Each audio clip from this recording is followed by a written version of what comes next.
तो दिल्ली शिक्षा विभाग ने सीबीएसई के नए पैटर्न के अकॉर्डिंग सत्र 2024-25 के लिए फाइनल एग्जाम के सैंपल पेपर जारी कर दिए हैं। आज की वीडियो क्लास 9th के लिए हिंदी का पेपर है सॉल्यूशन के साथ। जल्दी से एक बार वीडियो को लाइक करके अपने दोस्तों को भी शेयर कीजिएगा। पूरा पैटर्न समझते हैं कि पेपर आपको फाइनल में किस टाइप का आने वाला है और कितने नंबर में आप पास होंगे। जल्दी से अपने दोस्तों को भी शेयर कीजिएगा। चैनल पर अगर आप पहली बार आए हैं तो सब्सक्राइब जरूर कीजिए। पेपर जो है आपका 3 घंटे का होगा, 80 नंबर का, ये तो आपको पता ही है।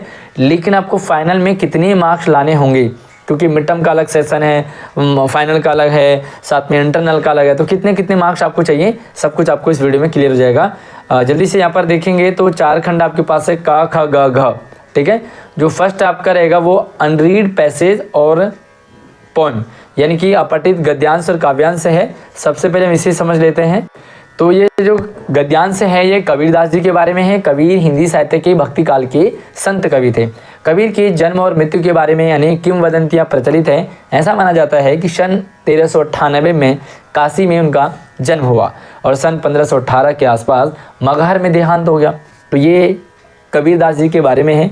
वो किस टाइप के थे, क्या उनका नेचर था, किस तरह की उनकी रचनाएं रहती थी, किस तरह के लोगों का वो बहिष्कार करते थे, खंडन करते थे। तो ये सारी चीज़ें उनके बारे में पढ़ें आप, क्योंकि पूरा पैसेज अगर मैं आपको पढ़ूंगा तो वीडियो लंबी हो जाएगी। मैं चाहता हूँ कि आपको पैटर्न भी समझ में आ जाए और आपको क्लियरली मतलब चैप्टर और वीडियो भी समझ में आ जाए। आपको मैंने सेपरेट जो अपठित गद्यांश है, अपठित काव्यांश है, उसकी वीडियो डाली है हमारे इसी वीडियो के डिस्क्रिप्शन में, आपको मिल जाएगी। तो सबसे पहला जो सवाल है आपके पास, क्योंकि कुछ सालों से आपको इस टाइप के क्वेश्चन आ रहे हैं कथन और कारण वाले, इसे ध्यान से समझेंगे तो आपको ये सबसे आसान लगेगा। क्या है कि यहाँ पर एक कथन दिया है, भक्ति काल के संत कबीर एक निर्गुण भक्ति कवि थे। आपको ये देखना है कि दोनों कथन और कारण में कौन सा सही है, कौन सा गलत है, ठीक है। सबसे पहले हम देखेंगे ये वाला स्टेटमेंट बिल्कुल सही है, क्योंकि भक्ति काल के संत कवि जो है कबीर एक निर्गुण भक्ति कवि थे, बिल्कुल सही है। दूसरा स्टेटमेंट है कारण, कि कबीर के अनुसार ईश्वर निराकार है और वह सभी जीवों में विद्यमान है। तो ये भी बिल्कुल सही उन्होंने कहा है। उन्होंने कहा कि ईश्वर का कोई स्वरूप नहीं है, मंदिर में मस्जिद में ईश्वर अल्लाह नहीं मिलेंगे, सब जीवों में आपको मंदिर अल्लाह और भगवान मिलेंगे, है ना। तो एक दूसरे को, क्योंकि वो निर्गुण कवि थे और वो निराकार थे, तो ये दोनों एक दूसरे को रिलेट करते हैं। इसके अकॉर्डिंग आपका आंसर 4 ऑप्शन में से आपको देखेंगे तो आप देखेंगे भाई यहाँ पे लिखा हुआ है, ध्यान से समझे, ये लिखा है कि एक गलत है और एक सही है। तो ऐसा नहीं है, क्योंकि दोनों ही सही है। सबसे पहले आपको स्टेटमेंट देखना है, तो भैया ये वाला भी सही है, ये वाला भी सही है, लेकिन पहले वाले में कह रहा है कि एक सही है एक गलत है, इसका मतलब ये वाला आंसर आपका नहीं होगा। दूसरे में लिख रहे हैं कि ए और आर दोनों सही गलत है, तो भाई दोनों गलत भी नहीं है ना, दोनों गलत नहीं है, दोनों सही है। अब अगर आप तीसरा देखेंगे तो ए सही है और कारण ए की सही व्याख्या करता है, ठीक है, ये बिल्कुल सही है। कथन ए सही है किंतु आर जो है वो सही व्याख्या नहीं है। भाई एक दूसरे से रिलेट करते हैं, तो आपका जो है हमारा सी ऑप्शन करेक्ट हो गया। अगला है कि कबीर की रचनाओं में आलोचना की गई है। जो कबीरदास की रचनाएं थी उनमें आलोचना की गई, यानी कि मतलब खंडन किया गया है। किस चीज़ का? 4 चीज़ें दे रखी हैं, धार्मिक आडंबरों की, परस्पर भेदभाव की, धार्मिक कर्म कांडों की या धार्मिक सुधारों की। तो सिंपल से मैं आपको बता दूं कि कबीरदास जी ने धार्मिक आडंबरों का भी खंडन किया, परस्पर भेदभाव का भी खंडन किया है और धार्मिक कर्म कांडों का भी खंडन किया है। लेकिन भैया धार्मिक सुधारों का खंडन क्यों करेगा कोई भी? धार्मिक सुधार तो चाहिए ना, इसका मतलब पहला दूसरा तीसरा वाला सही है। अब आप नीचे ऑप्शन पे देखेंगे, कहाँ लिखा पहला दूसरा तीसरा? यस, आप ये देखोगे तो आपका सी ऑप्शन करेक्ट है, पहला दूसरा तीसरा, ठीक है। ध्यान से समझेंगे, आपको आंसर भी अच्छा लगेगा और जल्दी भी समझ में आएगा। अगला प्रश्न है, 2 कॉलम दे रखे हैं आपको और दोनों कॉलम को आपको मिलाना है। कबीर का शिष्य कौन था, कबीर की माता कौन थी और कबीर के गुरु कौन थे? तो आप एक बार ऊपर ऐसे ही देखेंगे, मैं आपको क्लियर कर देता हूँ। जो सबसे पहले देखो, कबीर की माता कौन थी? नीमा, ठीक। कबीर के गुरु कौन थे? रामानंद। और कबीर का शिष्य कौन था? धर्मदास। इसका मतलब 1 का 2, 2 का 3 और 3 का 1, ये आंसर किस में है? तो सबसे पहले देखो तो 2 का 3 कहाँ लिखा हुआ है? 2 का 3, तो आप यहाँ देखेंगे इस वाले ऑप्शन में लिखा 2 का 3, कौन सा? ये वाला देखो, सेकंड का थर्ड है, पहले का दूसरा है और थर्ड का फर्स्ट है, ठीक है, तो आपका सेकंड ऑप्शन करेक्ट है। थोड़ा सा आप समझेंगे तो प्रश्न बड़े आसान लगते हैं। आगे देखेंगे तो इस बार इन्होंने चेंज क्या किया है, पहले सारे एमसीक्यू टाइप के होते थे, लेकिन इस बार इन्होंने 2-2 नंबर के लिखने वाला कर दिया कि कबीर द्वारा समाज में दो किन बुराइयों का विरोध किया गया है। तो कबीरदास जी ने बुराइयों का विरोध किया है कि भाई दिखावा ना करें, धार्मिक आडंबर ना करें, छल कपट ना करें, भेदभाव ना करें, है ना। तो इस तरह से आप लिख देंगे, 2 लिख देंगे, आपका पूरा आपको मार्क्स मिलेगा। अगला प्रश्न है कि कबीर के स्वभाव की 2 विशेषताएं बताइए। भाई कबीर का स्वभाव क्या अच्छा लगा आपको, तो सबसे बढ़िया स्वभाव तो यही है कि वो दिखावा नहीं करना चाहते थे। वो कहते थे कि जो सामने है, जो सच है उसे दिखाओ, दिखावा ना करो, धर्म के नाम पे, जाति के नाम पे इस तरह से आडंबर ना करो। तो ये इनकी आप विशेषताएं बता सकते हैं। और आपकी एक कविता है कि मजबूत इरादों के पंख लेकर बस निकल पड़ो, जो तुम्हें रोकने का दुस्साहस करे उससे ही लड़ो, हर पल नई सीमाएं तोड़ो, स्थापित नए कीर्तिमान करो, पाँव की बेड़ियों को तोड़ दो, डर को पीछे छोड़ दो। इस तरह से एक कविता है जो कि साहस, हिम्मत, संघर्ष की बात करता है, लक्ष्य की बात किया हो रही यहाँ पे। तो पहला जो है प्रश्न है कि कविता में पाँव की बेड़ियों का क्या अर्थ है। भाई पाँव की बेड़ियाँ क्या है, सामाजिक बंधन है। ये सामाजिक बंधन ही तो होता, हमारे शरीर में बेड़ियाँ लगा देता है, ये मत करो, वो मत करो, मैं ऐसा नहीं करना चाहिए, वैसा करना चाहिए। तो पाँव की बेड़ियाँ मतलब सामाजिक बंधन। अगर आपको किसी दूसरे ऑप्शन में सही लग रहा है तो आप कमेंट भी कर सकते हैं। आप हमसे व्हाट्सएप, इंस्टाग्राम, फेसबुक, ट्विटर से संपर्क कर सकते हैं। और बाकी दूसरे सब्जेक्ट की आपको पेपर चाहिए हो, सैम्पल पेपर, तो मुझे कमेंट कर लीजिए। लेकिन उससे पहले आप ये ज़रूर बताइए कि आप कौन से स्कूल से हैं और आप किस स्कूल में हमारी इस वीडियो को देख रहे हैं। कविता का मुख्य संदेश क्या है, और 4 विकल्प हैं। देखेंगे बस, जीवन में हार न मानना, बिल्कुल सही बात है, ये हार न मानने की बात करते हैं। संघर्ष और हौसले से जीतना, सही बात है, बिल्कुल हौसला होना चाहिए, संघर्ष करते रहो, है ना। और सवालों से घबराना, भाई सवालों से क्यों घबराएंगे, तो ये वाला ऑप्शन आपका गलत हो गया। और कठिन लक्ष्य बदल देना, भाई अगर आप संघर्ष करते हैं, हौसला रखते हैं, तो चाहे कितने से कितना कठिन लक्ष्य हो ना, उसे बदलना नहीं है, उसे पाके रहोगे। तो ये वाला ऑप्शन भी आपका गलत हो गया। इसके मतलब पहला और दूसरा सही है। ये देखो, पहला और दूसरा यानी कि पहले ऑप्शन में करेक्ट आंसर हो गया। आगे बढ़े, वीडियो को लाइक करने में बिल्कुल भी कंजूसी नहीं करनी है। फिर से कथन और कारण वाले आ गए। मनुष्य को हौसला रख कर के संघर्ष करते हुए आगे बढ़ना चाहिए, बिल्कुल सही बात है। स्टेटमेंट बिल्कुल सही है कि मनुष्य को हौसला रखना चाहिए, संघर्ष करते रहना चाहिए और आगे बढ़ते रहना चाहिए। करेक्ट हो गया पहले वाला। अब दूसरा देखो, जीवन में प्रत्येक कार्य सरल और बाधा मुक्त नहीं हो सकता। ऑब्वियसली हर लक्ष्य सरल नहीं होता, हर मंजिल तक पहुंचना आसान नहीं होता, बाधा हो सकती है। तो जीवन में प्रत्येक कार्य सरल और बाधा मुक्त नहीं हो सकता, है ना, सही बात है, बाधा मुक्त होगा ऐसा नहीं है। तो दूसरा वाला स्टेटमेंट भी सही है। मतलब आप संघर्ष करोगे तो बाधाएं आएंगी, बाधाएं आएंगी यानी कि परेशानी आएंगी, तो एक दूसरे को भी रिलेट कर रहे हैं। अब आप देखोगे तो कौन सा ऑप्शन सही लग रहा है। यस, इसमें देखोगे क्या लिख रहे हैं, एक सही है, कारण की सही व्याख्या नहीं है, तो व्याख्या तो है। एक गलत है, तो भैया गलत तो कोई भी नहीं, ये भी गलत हो गया। और यहाँ पे दोनों गलत कह रहे हैं तो ये भी गलत हो गया। आपका आंसर कौन सा हो गया, सी वाला आंसर। ठीक, उम्मीद है आपको समझ आ रहा होगा कथन और कारण वाले। अगला है, काव्यांश के अनुसार लक्ष्य प्राप्ति के लिए मनुष्य किन 2 विशेषताओं का होना चाहिए। भैया लक्ष्य किसको, जो हौसला रखे। लक्ष्य किसको मिलेगा, जो संघर्ष करे। लक्ष्य किससे मिलेगा, जो घबराएगा नहीं, आगे बढ़ता जाएगा। तो आप 2 बातें लिख सकते हैं, मैंने 3-4 बातें आपको बता दी। काव्यांश के अनुसार डर और असफलता को कैसे देखना चाहिए। भाई डर और असफलता क्या है, डर और असफलता हमें और मजबूत करती है और आगे बढ़ने के लिए प्रेरित करती है, एक नया रास्ता हमारे सामने रखती है ना। डर के आगे जीत है, सुना है ना आपने। यस, बिल्कुल। आगे देखेंगे, अब आपको ग्रामर से रिलेटेड प्रश्न है और ये भी बहुत चेंजेज है। पहले क्या आता था, फाइनल पेपर में आपके MCQ टाइप के होते थे सारे, बट अब MCQ ख़त्म कर दिया। ये मुश्किल है आपके लिए, लेकिन नामुमकिन नहीं है। हमारे चैनल पे आपको हर एक टॉपिक की बढ़िया तैयारी करवाई जाती है। तो आप हमारे इसी वीडियो के डिस्क्रिप्शन से आप हमारे व्हाट्सएप चैनल से जुड़ जाइए, साथ में आप हर एक टॉपिक को हमारे इस चैनल से ले सकते हैं। मैं सारे लिंक वीडियो के डिस्क्रिप्शन में डाल दूंगा। आपको जो टॉपिक चाहिए होगा आप उसे समझ सकते हैं। 80 में से 80, 100 में से 100 मिलेंगे।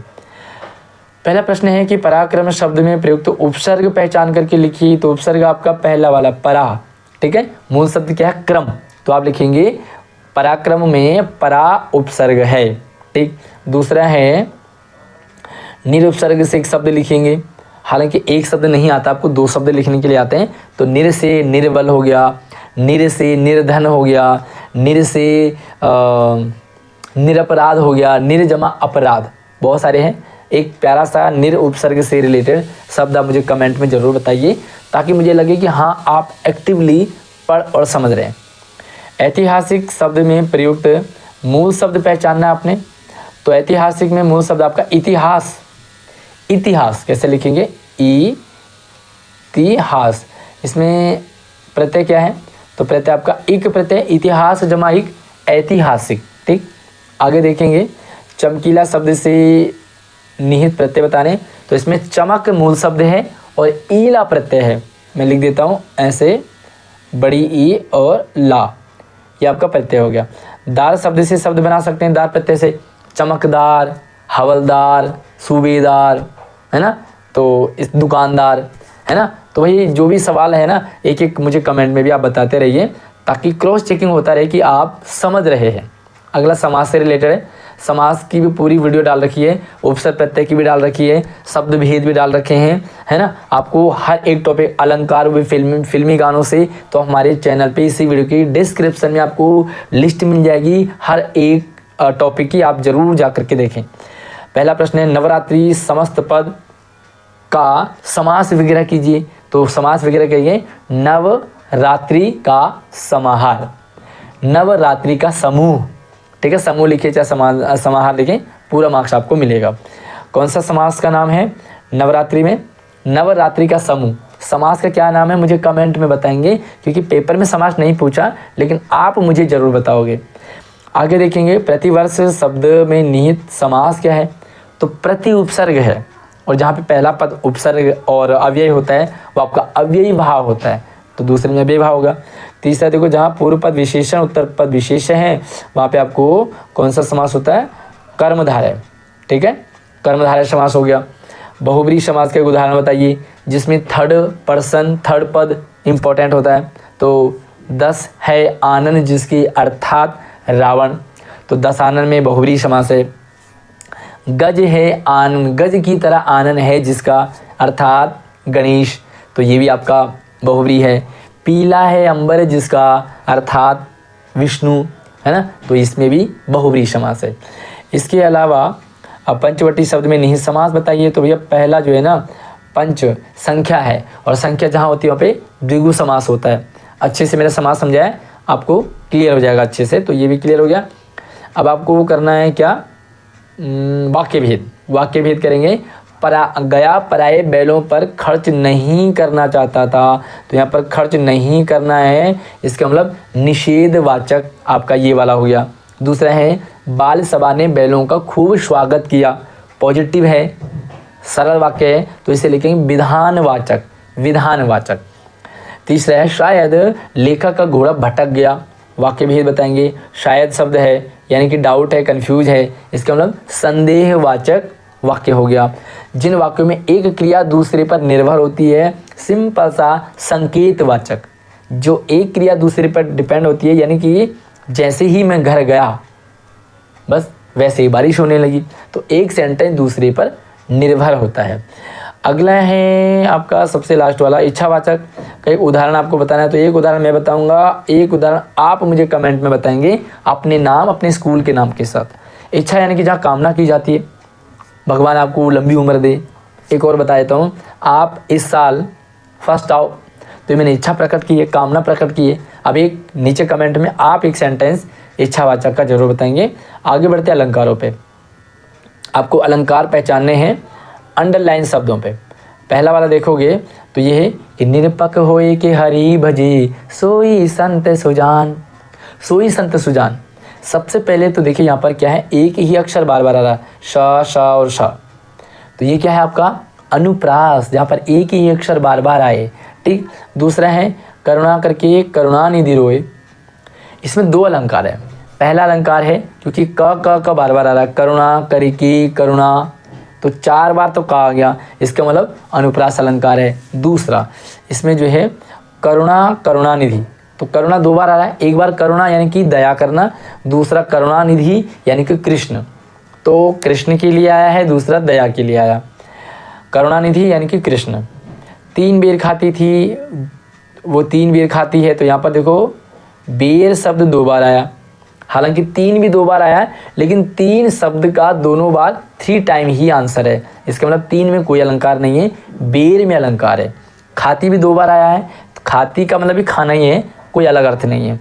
लेकिन बेर शब्द के 2 अर्थ हैं। पहला बेर है टाइम, है ना, पहला बेर है 3 टाइम, 3 टाइम जो खाती थी, है ना, आप लिखते हैं ना 2 बेर, मैंने तुझे कई बेर बता दिया, या मैंने उसे 4 बेर बता दिया, मतलब 4 बार, 4 टाइम।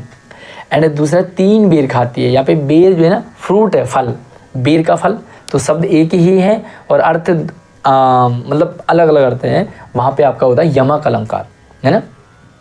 कनक कनक थे शौगुनी, सुवर्ण को खोजत पेदत, कवि व्यभिचारी चोर, तो यहाँ पे कवि व्यभिचारी और चोर क्या खोज रहे हैं, सुवर्ण खोज रहे हैं। सुवर्ण के 3 अर्थ है, कवि के लिए, व्यभिचारी के लिए और चोर के लिए।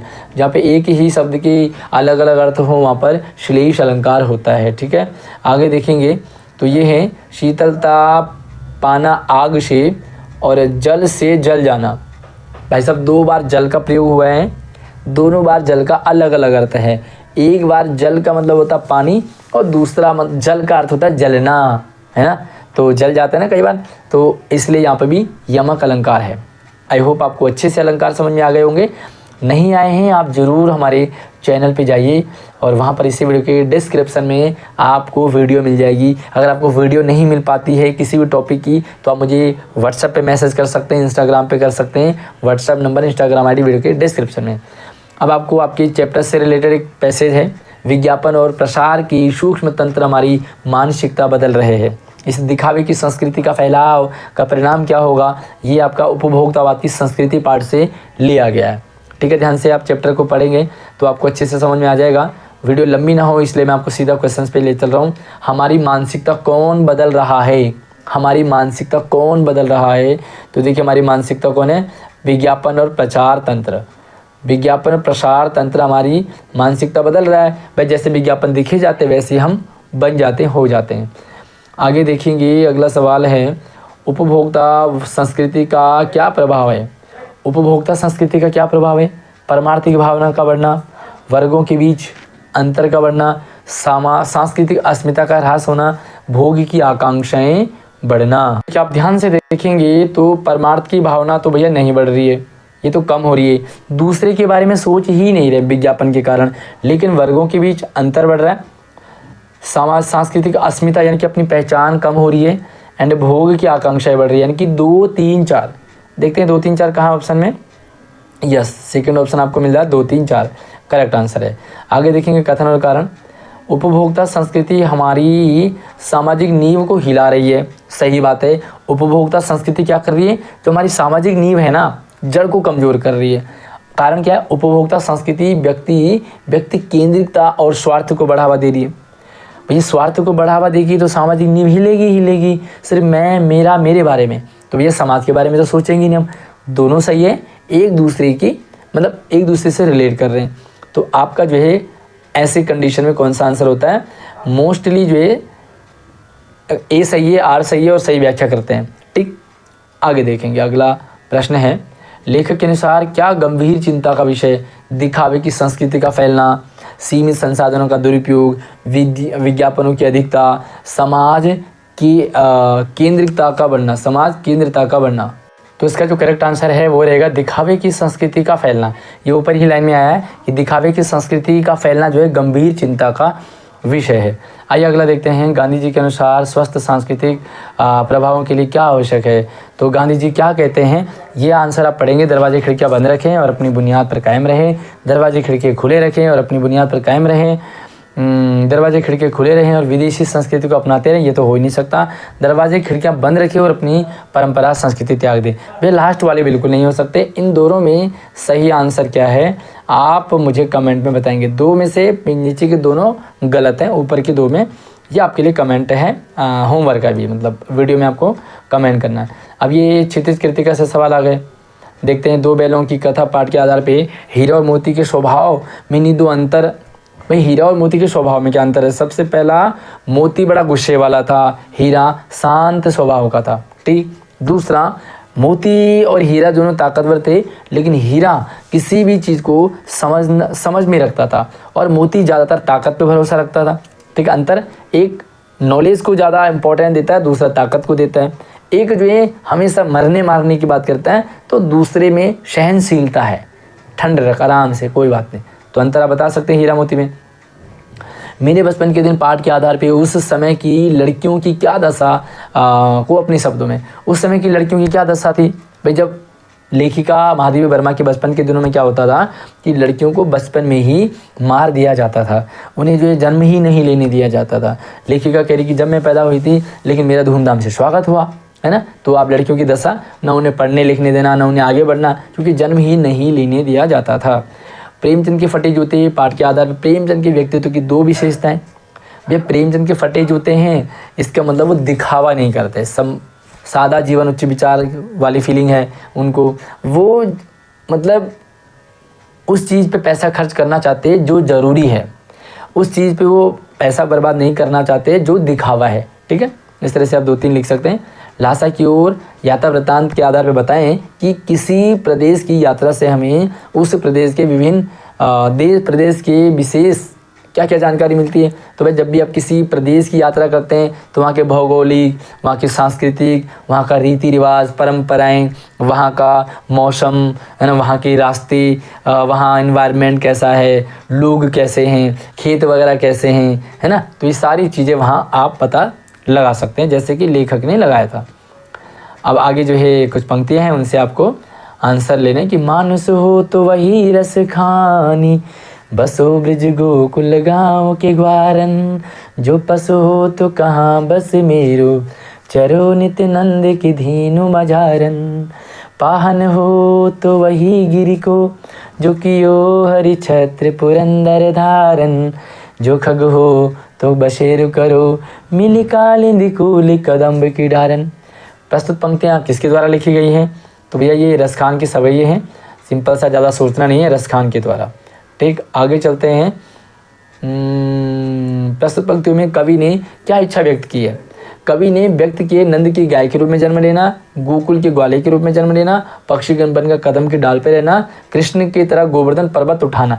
बिल्कुल नहीं, सबसे लास्ट वाला नहीं, लेकिन बाकी 3 चाहते थे। भैया कृष्ण की तरह गोवर्धन तो शायद ही कोई उठाएगा, तो 1, 2, 3 का पे यस, ये रहा आपका 1, 2, 3 ऑप्शन आपका बिल्कुल करेक्ट है।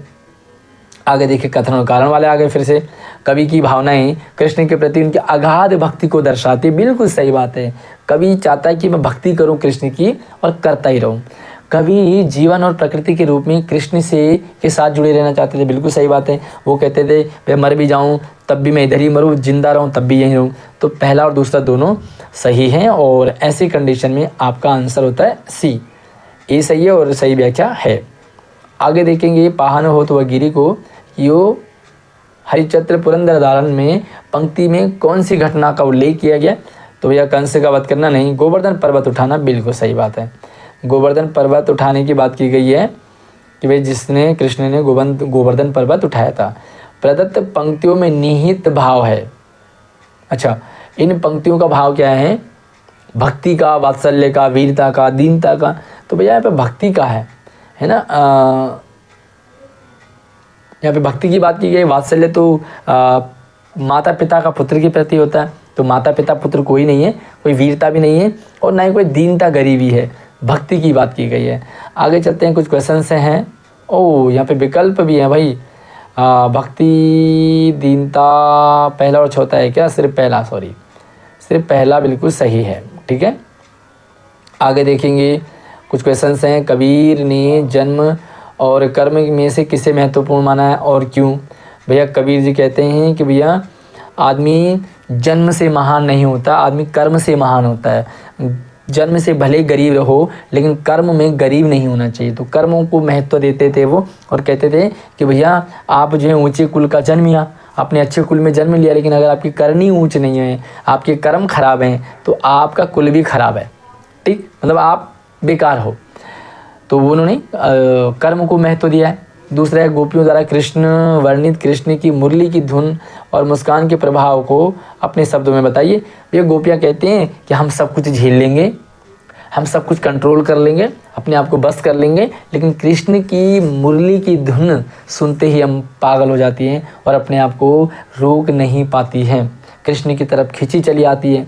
ठीक, कैदी और कोकिला कविता में कवि और कोकिला के बीच दो अंतर लिखिए। बहुत प्यारा सा क्वेश्चन है, दो अंतर लिख सकते हैं। देख विषमता तेरी मेरी, तेरी और मेरी विषमता क्या है कि मेरा 10 फुट का संसार है और तेरा पूरे नभ भर का संसार है। तू आसमान में घूम सकती है, मैं जेल में बंद हूँ। दूसरा, जब तू गाती है तो लोग वाह वाह करते हैं, जब मैं रोता हूँ तो मैं रो भी नहीं पाता हूँ। ठीक है, तू जहाँ मर्जी जा सकती है, मैं कहीं नहीं जा सकता। तो इस तरह से आप लिख सकते हैं। मेघ रूपी मेहमान के आने से प्रकृति में होने वाले दो परिवर्तन। जब मेघ रूपी मेहमान आता है ना, तो सबसे पहले तो खिड़कियां दरवाजे खुलने लग जाती हैं, बड़े बड़े पेड़ झुकने लग जाते हैं जैसे कि स्वागत कर रहे हों। छोटे छोटे बच्चे जो अपनी घाघरा उठा करके भागने लग जाते हैं, है ना। जो मेघ रूपी दामाद है, जो मेघ रूपी जीजा जी हैं, तो जीजा जी को देखते ही घाघरा उठा के भागने लग जाती है। तो इस तरह से आप कुछ भी 2-3 परिवर्तन लिख सकते हैं। अभी आपका आ गया है कृतिका से। यही जब दानापुर डूब रहा था तो पटनिया बाबू लोग उलट करके भी देखने नहीं आए। अब बूझो इसमें कौन सी मानसिकता पर चोट की गई है। शहरी लोगों की जो मानसिकता है, शहरी लोग क्या करते हैं, गांव में आते हैं, मस्ती करते हैं और पीड़ा भी नहीं समझते लोगों की। तो भैया शहरी लोग जो है पिकनिक मनाने गए, वहाँ बाढ़ में लोग डूब रहे हैं, तो लोग उनकी पीड़ा नहीं समझ रहे बल्कि उस पीड़ा में एंजॉय कर रहे हैं। तो बस आप इसी को और बड़ा बड़ा करके पूरा पेज भर सकते हैं। उमा का पात्र शिक्षा द्वारा स्त्री सशक्तिकरण का एक उदाहरण है। रीढ़ की हड्डी पाठ के आधार पे आई घटनाओं के आधार पे बताइए।